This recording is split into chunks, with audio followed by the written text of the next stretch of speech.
All right. Hello, everyone, and welcome to another episode of the Aware Athlete Show.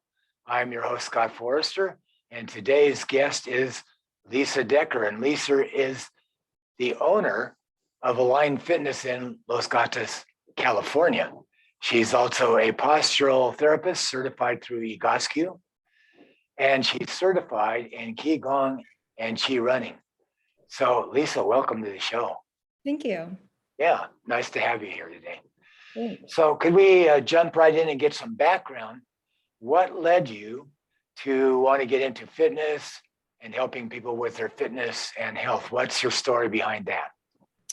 So just a moment. Let me just play with my Zoom for a sec. So my story, I was a personal trainer, and I realized pretty quickly that I was pretty dysfunctional. And I was kind of, training a lot and noticing my back was pretty rounded, and there were a lot of movements I couldn't do. I couldn't touch my toes. I could barely stand on one foot. And I was like, well, what's going on here?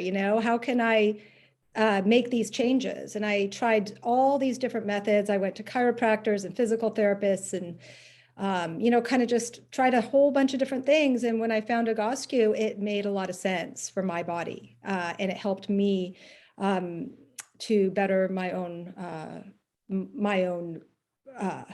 performance, my dysfunction posturally, that I was told probably wouldn't change because it was a family history, but it did change. It made me, it really kind of shattered a lot of my beliefs. Yeah, so you started out then with an interest in activity and fitness, and you evolved into, you were able to look at yourself and say, hey, I need a little help myself then. Yeah. Yeah. So Egoscue is interesting. I believe one of the main things that's interesting about it, he's written more than one book, but the book that's quite well known, or that I've read, is the book about pain, pain, living a pain-free life. And he starts that book out by telling people, of course, a medical disclaimer. If you need to see a medical professional, you do that. But he says, if I need to tell you that, you're already missing the point. That's right. Yeah. So I think one of the beautiful things I've heard you talk about, I've been thinking about a lot myself, is that you must be involved in your own healing process. Yeah. Can you talk about that? Yeah, I tell that to all my clients. It's really amazing. I think if you're not empowering yourself, if you're not an active participant, if you're not educating yourself, if you're not experiencing and feeling within your body, you're going to miss a lot. And yeah. So, and there's the key. So yeah, you're just telling me, I think, maybe you can expand on this, but why some fitness programs fail and why some succeed, because what would you say about that? Well, like I said, you have to educate yourself and be an active participant. I had a client in yesterday who went to a physical therapist and had these exercises, and she said, well, should I do them? I said, I don't know. You're the expert, not me. It's your body. Let's check it out. So she went into one of the exercises, and I had her stand up after. I said, well, do you feel better or worse? She goes, oh my gosh, all my sciatic pain is back. And I said, well, do you think it's a good exercise? No. Obviously. So, yeah. But one exercise is going to work for 90% of the people and not for 10. And if you're not an active participant in feeling into your body what's right and using your own intuition, with obviously you need some guidance. So I provide tools, but each one of my clients is truly the expert, and I follow their lead in their direction. Yeah, I absolutely agree. So moving on from there a little bit, you talked about guidance. And I know one of the main foundational ideas in Egoscue's ideas and systems is that symmetry is the concept. And of course, we're not perfectly symmetrical. If you open somebody up, you find that none of the organs are symmetrical. Yeah. Liver's on one side, heart's on the other side, all of that. And our function, so we're not ideally symmetrical, but having evolved as beings that walk on two legs, we require a certain amount of symmetry. So talk about symmetry. Well, that's really interesting you're bringing this up because I also am certified in Qigong. So you can take everything from it's all mind body. So you've got the physical and the mental emotional piece to all of this. And when you look at, let's say, the yin yang sign, this is a sign of balance. But within yang is a dot of yin, and within yin is a dot of yang. So we're not ever going to be perfectly balanced. And that's not the point. You don't need Egoscue to be perfect. In fact, that's going to take you far from being perfect. You do it to create more balance, to try to reach a state of balance, but you're always going to be wavering and transitioning because life is dynamic, just like the human body. Yeah. So I don't believe in perfection. I think if you come in and you're like, I want, everything to be symmetrical and perfect, you're missing the point. The point is, if I have foot pain on one side, what is creating that? There must be some imbalance somewhere in the body that's creating that. And very often it's not in the foot. Yeah, absolutely. I don't know if you're, well, of course you're familiar with the idea of fascia, but I don't know if you're familiar with some of the new ideas about Biotensegrity. One of the main emphasis, if you talk to somebody who knows something about that, is if you move one thing in the body, you move everything. You change everything. It's a system. I lost you for a minute, your sound, but when you talk about that, if you've read the book Anatomy Trains by Tom Myers, you really can look, and we use this in Egoscue, at the system of fascia. And fascia is how energy communicates through the body. And so you have a system, for instance, that starts at the top of your head and goes down through the back to the bottoms of your feet. So if you have somebody with plantar fasciitis, for instance, you don't really know where in the body that is being created. And so if you go to a foot doctor that's only looking at your foot, you may have a problem if that's coming from up in the hip or somewhere else in the body. And so we really try to take a holistic view of the entire body, see it as one huge kinetic chain, and then even looking at even more outside of the physical body. What's your nervous system state? That can affect posture as well. Your emotional state can affect posture. Everything has an effect. Exactly.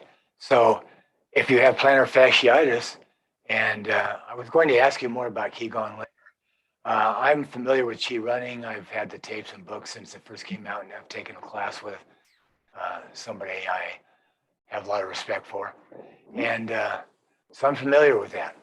But Qigong, I'm not so familiar with. So I was going to ask you about that anyway. But again, if you have plantar fasciitis, it may be just as well, we don't want to separate, but in the mind as the body. And in other words, it could be an attitude you have about pushing that could be reflected right into the feet. There's a lot of new research too on chronic pain, so patterns of pain, and so granted, you could have an injury or something that created pain at one point, but is there a pattern now in the brain that continues to bring this up? And so some people are finding, and there's new research, there was just a big article in the New York Times about this, about the brain and pain. And I've worked with some people who have had the ability to actually trick their brain and release pain symptoms. Of course, we always want to look at the structure, but there's way more that we want to take a holistic approach to everything. So, yeah, and I know you do that. Yeah, I'm not a believer in everything's emotional or everything's, mental or everything's physical. But I think if you look at the whole system as a unit, you're going to get a lot farther. Or I did with my body. I managed to do, some, major athletic events, without muscular issues at all. Yeah. And muscular tension, excess muscular tension is, I think, what causes a lot of, and that's habitual, like you said, that's a habit in the brain. In fact, it's the nervous system, it's the central nervous system that moves the muscles. Mm-hmm. And I mean, you can take two people and both of them fall, and one sprains their ankle and one doesn't. So you have like pre-existing things coming into an injury anyway, Yeah. just like you can have 10 people with herniated discs and only 2 have pain, but their MRIs look the same. Yeah. So how do you explain pain? If it's structural, then how can you explain that? That's a question I had to ask myself. Right. I find that, no, I don't want to put everything on the mind, but I'm not doing that because I find that fear plays a big part in any kind of pain or dysfunction. And fear is, you can actually just look into, if you pay a lot of attention how you take a stride Mhm. and something doesn't feel quite right, it is a habitual pattern possibly. And there's a little place where you hold on because you're afraid. Mhm. Whereas if you didn't do that, you allow the body to do what it wants to do naturally, things would be better. So what is that? It's a habit in the brain. It's a pattern that you learn. It's in the way you use the muscles, and it may be related to fear of injuring that again. It's all of the above, and it's a Yeah. huge issue. And one of the larger issues out there is that doctors are telling people at times not to move. Like, oh, well, you have this, so don't bend. Yes. Well, I mean, I completely disagree with that. Yeah. Movement is extremely important. It is. And, it's how energy moves through the body. The more stagnant you become, the more, your body's no longer going to work. We all know that as we use things, we adapt. The more you walk, the more, you adapt. Like a child learns to walk, so I mean, you have to use the body. And of course, you want to feel and sense intuitively what's right, but for you don't want to do something that, like, if I break my leg, I don't want to put weight on my leg. However, 3 months after I break my leg, it's now time to get through the fear and put the weight on the leg. So, you want to be intuitive to some degree. What's a real structural issue and what's in your head, and I think one of the biggest problems I notice, and one of my biggest jobs, is getting clients to go back and remember how to sense and feel into their body. Like a lot of the belief systems that they've taken inside, That is a huge challenge. Like you say, exercises work for some people and they don't for others. Well, that's because we're individuals, but I think it's also because everything's better with mindfulness. Mhm. If you do an exercise with no mindfulness, Yeah. it may hurt a lot more than if you're paying attention, and you can already cut yourself short of doing what's going to do harm in that movement. Yeah. You self-modify. It all comes down to, I think it's even the name of it, awareness, right? You called it awareathlete, I believe. It's all awareness. The more aware you are, the more healthy you're going to be. Right. But awareness is also an adaptation. It took me 10 years to become more aware of my body. Now I can go for a run and I can tell when something's off. And sometimes I can't feel it. So I use my visual sense and I go, oh, why is that hip higher? Let me see what I can do about that before I go for a run. There's lots and lots of different tools, but awareness is the largest key to health right there. Yeah. And I think you mentioned earlier when I was talking to you previously in a previous conversation that you may be ready to go for a run, and then you realize, and of course we like the concept of warming up. I do. But you realize that there's something else you need to do first. Can you comment on that? Well, I don't do that all the time, but if I wake up and I just feel off, sometimes I'll look in the mirror, and I have an old pattern. Actually, I haven't seen it lately, but I have an old pattern where my left hip would hike.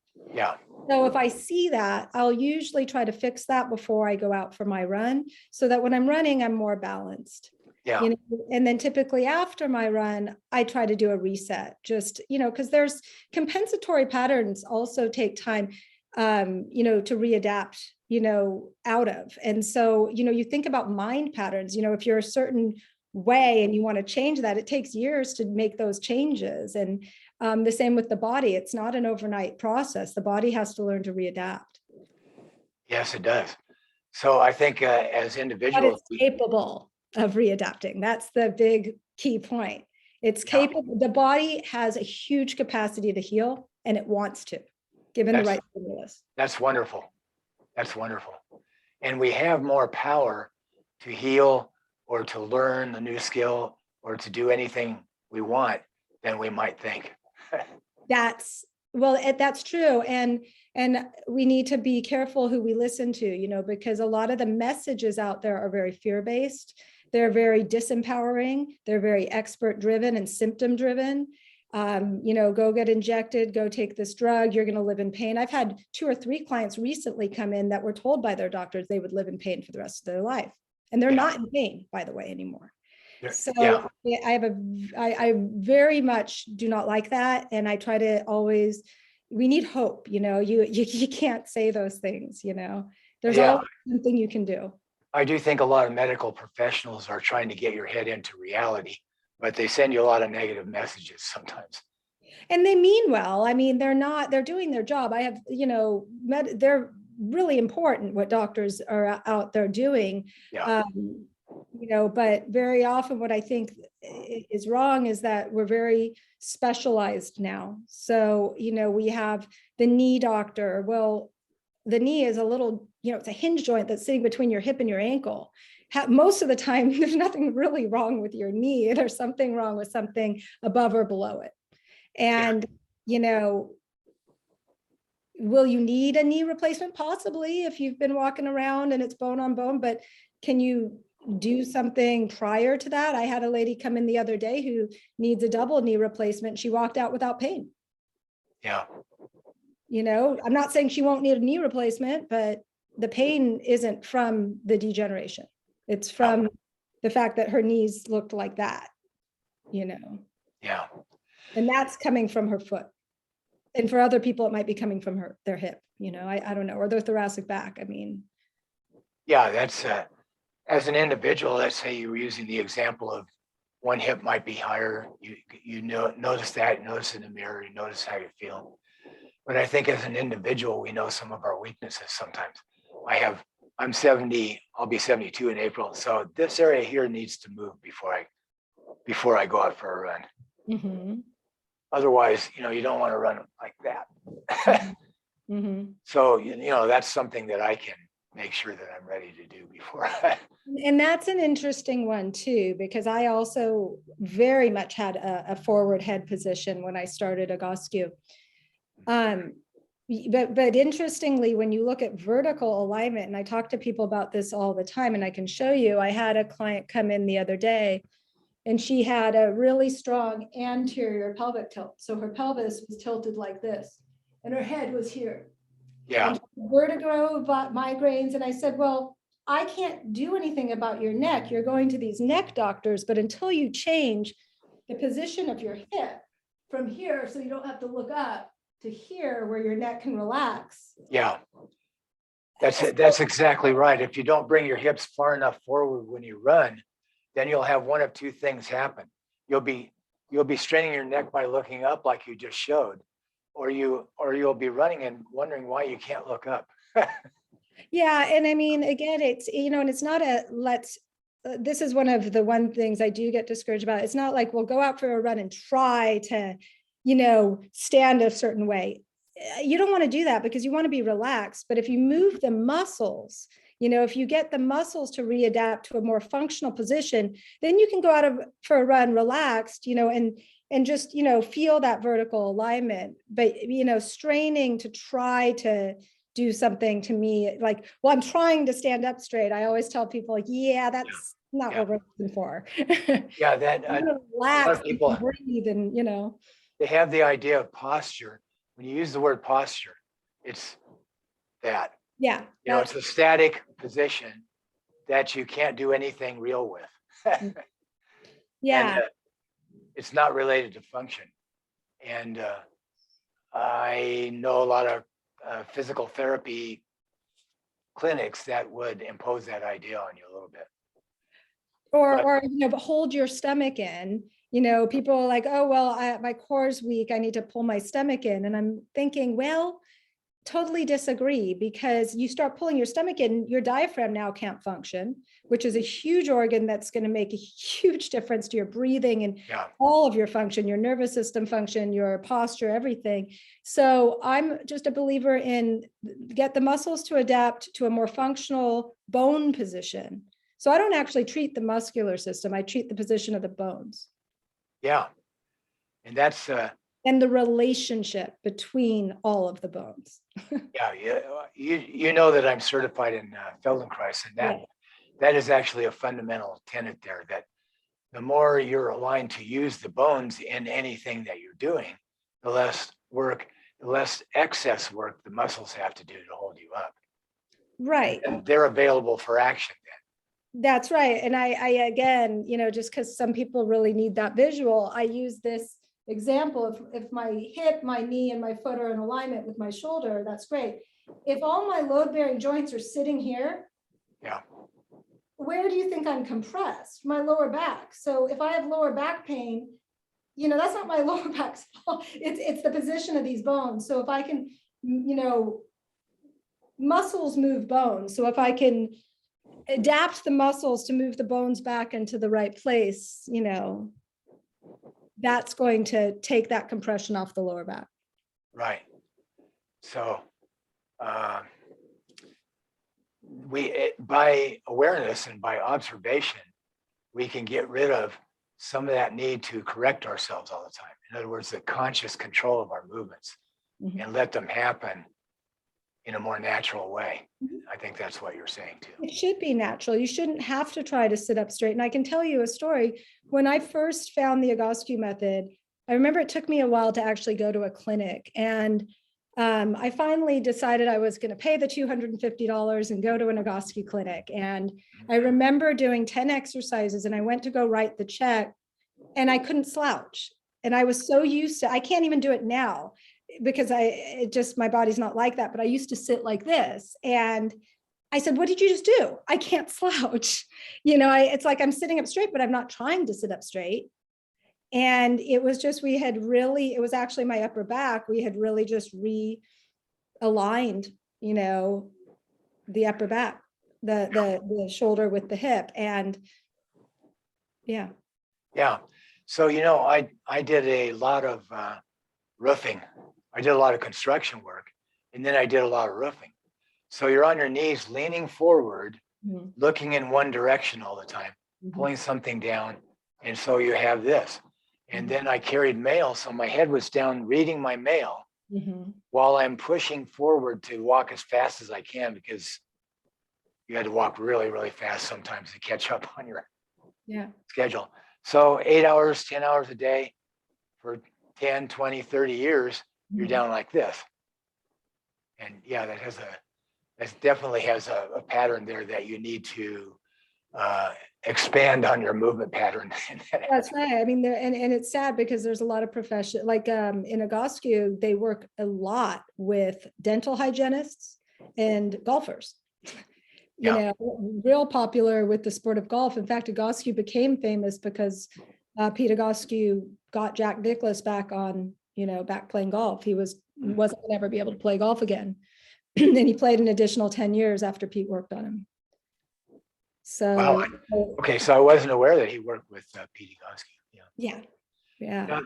And I mean, they brought the Egoscue method. The 49ers have been using Egoscue. I had gone in and talked with them, and they brought in a full-time guy doing Egoscue there. So, wow. I mean, it's being used for sure. So that's one of the things I like about the Egoscue method, is it does involve the person sensing themselves, being involved in their own healing process. And there's two types of healing. There's medical healing and there's self-healing, and they're both necessary. And with medical healing, if somebody just performed an operation on a bone and they put in some screws and plates and all that, they kind of know how long that's going to take to heal. They may give you a conservative estimate, but you really should do what they said, because they're the only ones that had eyeballs on what they actually did. And, they know that. You don't know that. You were out. And So they give you a lot of external communication about what you should do and protocols and so on. It's not based on what you sense, not what they tell you. It's based on what they want you to do. But that's only a small part of life. And unfortunately, I think our culture has adapted to get somebody to fix me, and everything involves external instruction instead of getting some answers from within. Mm-hmm. And if you want to go out for a run, maybe you've had some foot pain or something. Every time you have a pain, you can't ask the doctor or the physical therapist, can I go out for a run today? You know, if you live. The nice thing about some of the methods I use, like I said, they're all self-empowering, is that you're given a series of exercises with pictures and descriptions. So you can do that daily instead of going to somebody once a week, right? Because once a week for an hour may not cut it, but twice a day for an hour might. And I mean, just speaking of what you said, I had a client who, young guy actually, really in shape, drove a Jeep off a 30-foot cliff. Now, thank God we have a doctor that fused his spine. He'd be dead, okay? And he did need a spinal fusion. But afterwards, about maybe a few months after, he came into my office all bent, like could barely sit in the chair. I remember him just going, into the chair. I felt so sorry for this guy. And, he was so committed, did those exercises that I gave him at least twice a day, every day. And I'm going to say within 3 months, and I could even show you before and after pictures, miraculous difference. He came in, just plopped himself down in the chair. So, the surgeries are important, but what do you do after, because some of these surgeries are important, some not so much, there's a time and place for surgery. There's a time when it's not necessary. Yeah, absolutely. If you look at the National Institute of Health, there's some studies that show that many of the knee replacement and back surgeries that are done were actually that just came out. That study, there's a study that was just written this last few weeks actually on that. They're saying that most cases of back surgery and knee surgery aren't necessary. Yeah. So I know somebody a long time, but I know somebody who's shared x-rays online and so on, had some tremendous injuries. I think this one's to the lower leg, bones shattered all over the place, and screws and pins and everything. And the doctor said, you will never do this and never do that. And she told him, you fix my leg and I'll make it functional. And she did. Right, exactly. She did what she was doing, Yeah, the body is really good at healing, and it's good at figuring it out, and it's good at compensation. And that's our job, is to become conscious of where these compensations are. And those are compensatory patterns in the body. And that also applies again to the mind, to your emotional well-being as well. We have these compensatory patterns. And if you live in fear, if you live in these certain states and you don't learn how to get yourself out of them, if you live with this anterior pelvic tilt or whatever, this rotation, and you don't know how to adapt out of it, it's a slow process with both the mind and the body. It is. And people are very, and that's okay. It is okay. It's okay for me. And you have to be patient. It's important to learn to be patient with your body, and to allow it time to readapt. So let's, everything is semantics, because somebody will say something and you say, I disagree with it, but it depends on what they mean, actually. Yeah.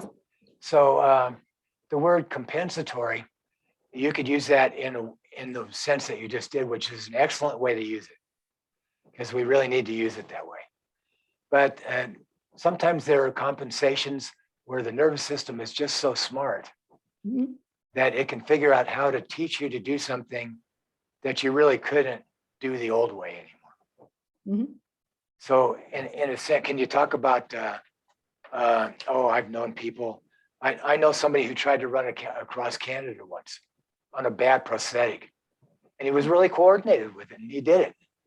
He didn't make it all the way because he died of cancer before he did, but he was very coordinated with a poor prosthetic, which was what they had at the time, and he moved very well. So, The but body will figure it out, it was a beautiful flowing limp. Well, it's also mind over matter. I mean, I can tell you right now, even though I did the 100-mile event, and that was one of the hardest things I ever did. And I don't think physically my body was up for it, but my mind made it through. You can sometimes it's mind over matter. I don't recommend that. I personally learned my lesson from that run, that maybe I want to listen a little more to my body. And You didn't happen to see Courtney DeWalter win the UTMB, did you? No. Do you know who that is? No. Oh, she is bringing ultra running, especially ultra running for women, to a new level of awe and Really? acceptance. And the initial Moab 240, you run 240 miles with I think actually quite a bit of elevation change. Mm-hmm. Yeah. And she won that by 20 miles. Oh, wow. She was the overall winner, not the women's winner. Wow. And amazing what the body. Then, but what's very amazing about her in the UTMB, you know what that is? Yes, I know what UTMB It's is. like the Super Bowl of ultra running. Yeah. And that 100-miler, she won it the year before, but she won it this year too. And she was her face is just covered with smile. Yeah. Such joy. Yeah. And she was at least an hour in the lead on that when she ran that this year. Yeah. And so some people are able to do these things and it's amazing because it's really mind over matter.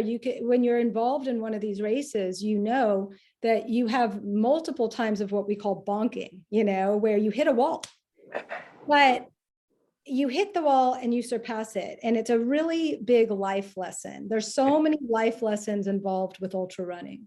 Yeah. How to stay present. You never want to look back. You never want to look forward. At mile 20, you don't want to go, oh, only 80 more miles. Yeah. Even though that is kind of right in the moment, you might say that at mile 95 though. So we're getting into your ultra running here. Antron Krupiska came back to the Leadville 100, I think, this year, and he placed well. Mm-hmm. But then he said, it's just amazing what those things do to your body, how they beat your body up. For sure. He's not training to do that all the time anymore. I don't think he's kind of more rounded in his training, with his bicycle riding and mountaineering and that kind of thing. I think it's a wonderful accomplishment, but that was my experience too. That's a one-time thing because I wouldn't have called it healthy. I mean, granted, I will say this because I kept my body in such great alignment, I never had any muscle or joint issues, but I had massive stomach issues. Oh yeah. The things that you don't think about is that you're going to be out there for 20 something hours having to eat, and my stomach just wasn't adapted to it. And I had a lot of issues around that and some adrenal stress. So even though I kept the muscles and joints, I really hadn't looked so much on, other parts of the inner workings of my body. Yeah. So I think it's a very difficult sport. Some people can do it. I have a girlfriend who runs 100 miles pretty consistently without issue, and she's fine. Yeah. Some people can do it, but you got to know your body, like we were saying. You have to know what you're doing, which is there's a couple more. Sorry. Well, you have to know if it's for you. It's back to the awareness. Is this good? Is this something that my body can do? It's not this competition. Well, I need to do it because they're doing it. I tried it. I realized it wasn't something that my body was super cut out to do. Yeah. I consume a tremendous amount of calories myself when I get to doing something like that. And it is pretty hard to take them in unless you slow down enough to make it easy for your digestive system, and then it's hard to make the cutouts. Right. So a couple more things I really like about Egoscue. And I know that when you work with somebody, I'm sure you want to create a good learning environment. Mhm. for them. Mhm. And so you talked about it being guided. I like that. And then the other thing is a lot of people will say, well, boy, I need to get in shape. So I got to go do these boot camp workouts. Yeah. And a little bit of that is fine. Well, let me just say one thing about that. The way my favorite saying is an exercise is only as good as the body you bring to it. So if you're going to go do, a workout, great, but the body you're bringing into that workout, is ultimately what you're strengthening. So if you're going to go and do a bunch of squats, that look like this, I can pretty much guarantee that you're going to have knee pain. And you see this, you see it all the time. So the only thing I would say is, know that, get your body into a place where the workout you're doing is truly strengthening you and not making you worse. Yes. Keep moving, keep moving, but keep working the alignment. That's key. Yeah. And don't go for all your life goals in 1 week. Yeah. It took me 5 years to train for that 100-mile race. 5 years of intense training. I couldn't snowboard. I couldn't do anything else I wanted to do. Only run. Yeah. For 5 years. Yeah. So, and when people who want to run a marathon and think they're going to do it in 3 months, that's a great way to get injured. Yeah, it is. It For takes most people, that's a great way to get injured. Yeah. And it really takes time for the body to adapt. And if you give it the time, it's amazing what it can do. Yeah. It truly is. If you want to be a professional athlete and you want to be at the top of your sport, I know athletes that they'll go to another country where they can get into a training routine with no distractions at all. I know somebody who went to New Zealand to train, Mm-hmm. and you just can't do anything else. You got to take care of yourself and train. Yeah. It's an intense thing. Very intense. So another thing I like about Egoscue, well, we could, you get out of it what you bring the body you have to what you do. Mm-hmm. And do you know the story of David Goggins? Yeah, I started reading his book. I don't know. It was as an overweight kid who had a low self-image. He went to the SEAL recruiting station, and they said, "Well, you can't be a SEAL." But he goes back again, and this recruiter was a little bit different. He said, "Well, here's what you got to do. You got to lose 106 pounds in 3 months." And then he went home and he said, "I can't do that. Nobody can lose 106 pounds in 3 months." So he said, "Well, okay, I'm going to start running," but he couldn't do it. Mm-hmm. It was too hard on his joints and his body. He was way overweight. So he got on the recumbent bike and pedaled gently, like all his waking hours. Mm-hmm. And he lost the 106 pounds in 3 months, but he still wasn't in good shape. Mm-hmm. That's just what you're saying. It's quite an evolution. So they took him in, but he still wasn't in good shape. So he goes through the Hell Week and all the training they do, and he didn't pass, but he didn't quit. Yeah. And that's it. It's the process, right? Yeah. It's the process of it's a growth. wonderful process. Yeah. I've been going through it for the last 15 years of my life, and Oh yeah. and I'm still going through it. And it's always a process of growth, and we just keep growing and learning. And the more you learn, the more you realize how little you know. And Yeah. it's a beautiful process. And I mean, there's just so many great things out there. And I just really encourage people to believe in their body and believe, there's so much you can do. Yeah. And believe in who they innately are. Mm-hmm. And that everything, given the right stimulus, there's so much possibility, and it's just a difference in what you choose to believe. And, and I mean, everybody has to find that their own way. In the Egoscue pain-free living, one thing I like is after we've discussed, going at it too hard, the exercises in there are all pretty gentle. And that's generally the way someone with back pain, I think, should or any kind of pain should start. Lesson, right? Anybody who's even taken, NASM personal training, knows that you have to progress exercises. You don't start with the marathon, you start with the mile, and I think that's really something that sadly is not happening. People are going into the gym and starting with kettlebell swings. That's a power exercise. That is not something most people should be doing until they understand the proper form. People like Gray Cook, like this is back to personal training people, they say, unless you can touch your toes, you should not be deadlifting. But look at all the people like in the gyms that are deadlifting that can't touch their toes, but people can come in and they haven't touched their toes in 15 years. And after 3 exercises, I've seen them touch their toes. It's just, where is the body being constricted? And it's never where you think. This whole, I have tight hamstrings, that's just usually not the case.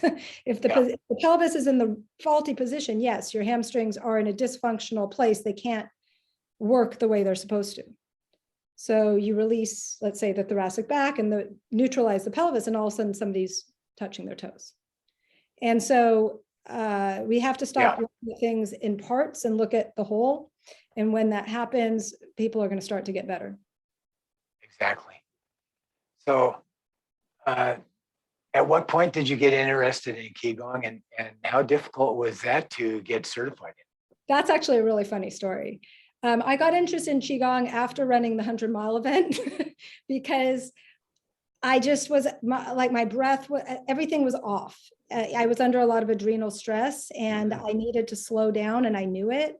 And so I thought, well, I'll do Tai Chi. And I went in to learn Tai Chi, and the guy said, well, why don't you start with Qigong? I had no idea what I was getting into. And 3 years later, 3 years of intensive training, and I got certified in medical Qigong. It was an entire process, physically, emotionally, mentally, spiritually, everything got hit. And it shattered every belief system I had ever had. And then from that just became kind of more my life purpose. So now I teach classes in this, and it's truly the best hour of my day. And people are just eating it up. It's amazing. It's a lot of breath work, a lot of mindfulness. It's a movement meditation. So people who don't like to just sit and, it's a really great full body mind workout. How is it related to or different from Tai Chi? So Tai Chi is like an advanced form of Qigong, so it's more choreographed. And Qigong's a little more health oriented than Tai Chi. Tai Chi is more a martial art variation. Qigong is used in hospitals in China, and it's far more health oriented. Really good for calming the nervous system, but getting a better breath work. In fact, I was just in my Qigong class this week. I taught a breath work practice the Navy SEALs use to calm themselves out there. And so, a lot of people, it's a beautiful practice to gain awareness into your kinesthetic sense, which so many of us were so fast paced, we've lost that. And so it's just a really great way to start to sense and feel again into your body, just like Feldenkrais. Yeah. Feldenkrais has made a profound difference in my life. Mm-hmm. So that goes right along with another thing in the way Pete Egoscue presented his exercises in the Pain-Free Living book, is that he would say, know it, and then do it. And he does have some nice illustrations in there. So you don't have to just read words. Mm-hmm. But if you know what you're doing, you can do what you want. And so it's because I can't even tell, even when I've taught classes and I'm talking about what I want people to do, all of a sudden I'm feeling, wait, why is that foot rolled to the outside? We just don't stop enough to sense and feel into our body. And we actually have so many of the answers inside if we know how to look for them. Yeah. And so many times people tell you to do an exercise and they don't even tell you what it's for, except some vague description of it's good for your core or something like that. Mm-hmm. And so you really have no idea, why should I do this? Mm-hmm. And I think he was giving you a much better idea when, exactly why you do this and why it fits into the entire idea of, And often that idea is not what what you think. He uses, a forward fold, the exercise called hanging. It's not to stretch your hamstrings, necessarily. I mean, so it's for vertical alignment of your lower load bearing joints, your ankle, your knee, your hip, right? Releasing the paraspinal muscles, releasing the muscles of the neck. I use that for a lot. But yeah, his whole mentality is never looking at one body part. yeah, the spine is actually very strong. And as you know, people in some parts of the world will still carry a heavy water jug on their head, from when they have to go get water. Yeah. But also you might know that people in the construction industry will put a board up here and they will carry a great big stack, wide and tall, of bricks to another spot in the construction area. We would never do that here. We don't know how to do that in America. But so the spine's very strong if it's used the way it's intended to be. Well, and that's true. But also, so there's another method that I'm also certified in called foundation training. I don't know if you got a chance to look at that, but one of the beauties of Pete Egoscue and Eric Goodman, who is the foundation training guy, is both of them created their methods because they fixed themselves. And I think that's the most interesting thing, is how many of these methods, including Feldenkrais, I believe, came about because they fixed themselves, not because they studied and went to school, but they fixed their own body. And Eric, he was like 27. I think he showed us his MRI. He needed back surgery and he was a chiropractor. And he's like, wait, I'm a chiropractor. How come I need back surgery and I can't fix this? And he created foundation training, which is for spinal decompression and teaches a proper hip hinge, and things of that nature. And, they're using that now at like Costco and, with the LAPD and, because these people have bad backs because they're not using their hips. Absolutely. The spine is only as strong as your hips are. Yeah, the powerful hip hinge. Yeah, I mean, you got to look at the whole body. It's, once again, just look at the whole system. So, Chi running.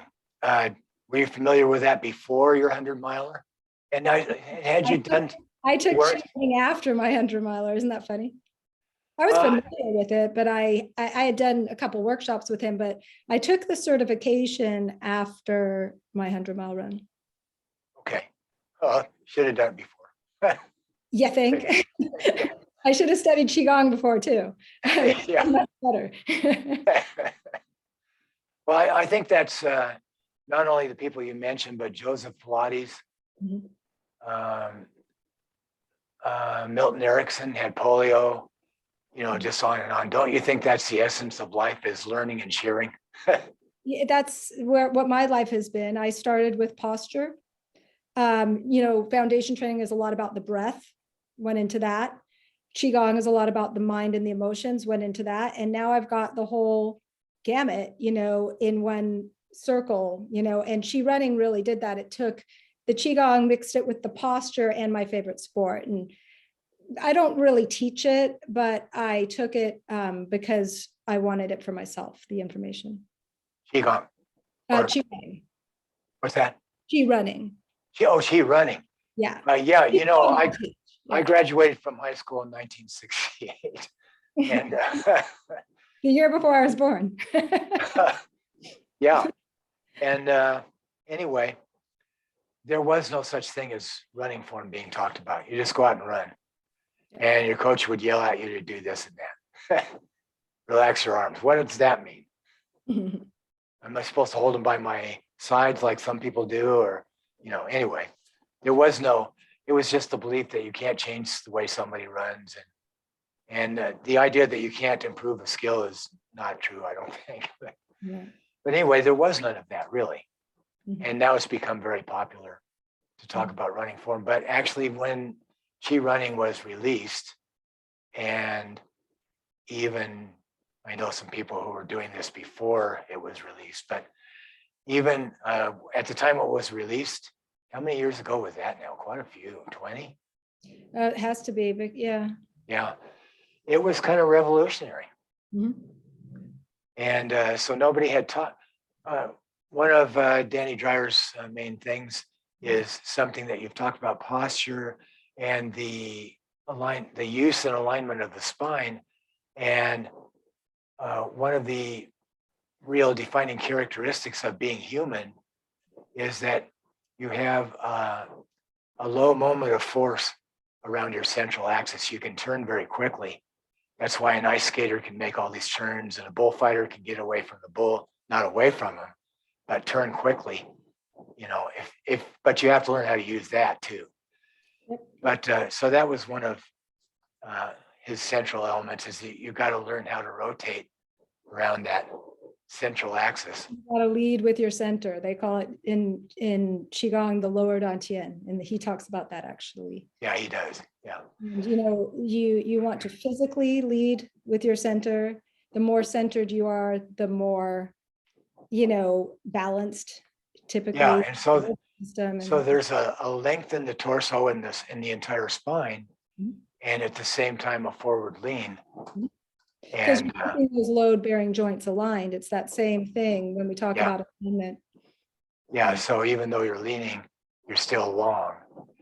And he talks about using gravity. Now, because we have a high center of gravity in standing, you can use almost no effort to initiate forward movement. But and it feels like, because you're lean, if you're not going very fast, it can be very subtle, but you experience it. So it feels like you're using gravity to accelerate and decelerate what you do. But once you're in the running position, it's not completely free. You're not just using gravity to even people that use that term say it's a controlled fall, which means you're not going to fall on your face. So energy has to be a little bit preserved throughout the body and recaptured with each. And you're counteracting it with the elbows coming back behind you, the feet coming back behind you, Mhm. you know. Yeah. And that's why he talks about, you know, the when you're running, the midfoot strike, you know. But I think some of the things that were really revolutionary about that were the idea of using gravity to start and the forward lean, because that really sets you up to use your hips more properly, kind of to really, in other words, I have seen people, are you familiar with the vehicle assembly building at NASA? Yeah. It's the tallest building in the world. They put together all these 300-foot tall rockets in there. And they have a machine called the crawler that takes those rockets to the vehicle assembly building. So they're sitting there perfectly vertical, and the crawler crawls at its top speed of 1.5 miles an hour. And it takes a 300-foot rocket down to. Anyway, some people run like a telephone pole or the crawler. And so you're not releasing into that run. You're just like this. Now the only way to run is kind of to overstride. You're just using a whole bunch of leg muscles and foot muscles that honestly, our center is the strongest part of our body, you know. It is. Yeah. The hips are the primary, Yeah, you And really run from the center. yeah, so you know, some of the ideas of relaxation there and running from the core were really the best runners have always done that. But in teaching people to do that, that was kind of revolutionary. I thought it was very helpful. And honestly, weirdly, the best runners, you talk about that, but I mean, I saw there was one guy who won some amazing race, and I looked at his posture. I'm like, oh, he looks terrible, you know. But sometimes this is just saying this. The mind is such a huge. This is why, you know, sports psychology is so big. The mind is such a huge part of it too, you know, and it can get you through a lot. So when you can really get both the mind and the body and, you know, working together, you know, you can just do such amazing things. Yeah, I think Danny Dreyer was revolutionary in emphasizing relaxation. But like you say, the best running form does not always win the race. That's right. But if you combine those two, if you take the person who won the race who didn't have the best running form, they could still improve. Yes, and they could even be better. Exactly. And you know, I did real well early in my running, you know, time. I don't want to call it a career because it wasn't. But I did well, more mind over body. And then I started fixing my body, and that really propelled me forward. But getting both of those working together is the key. And, you know, now, I mean, I'm 52, and I mean, I went for a trail run. I did 7 miles this morning, and I just feel great. I don't feel, I don't come back tired. I don't feel, you know, I feel great. And so much of that is because there's so much less effort being used. I'm not using my muscles as much because everything's in better alignment, and there's better flexibility. There's better mobility, you know, there's not all these stuck parts and, you know, tension parts. And that's part of the learning process. I think we almost always use more effort than is ideally possible. That's right. Yeah. So life could be easier. Life can always be more effortless. Yeah. This has been great, Lisa. I really enjoyed it. Can you tell people how they can get in touch with you? Because I think if they listen to this whole thing, they're going to want to. Okay. Well, my business is here in Los Gatos. It's Aligned Fitness. It's www.alignedfit.com. And if you go to my website, you can get my email and how to reach me if you choose to want to use a telephone. And yeah, and I'm certified in, I teach Qigong 4 days a week. I'm still a personal trainer. I don't do a lot of that anymore, but I work mainly with people with pain, using the Egoscue method, foundation training, do a little bit of running stuff, coaching, but a little bit of everything. A little bit of everything. Yeah. Thank you, Lisa. Thank you so much for having me. Talk with you soon.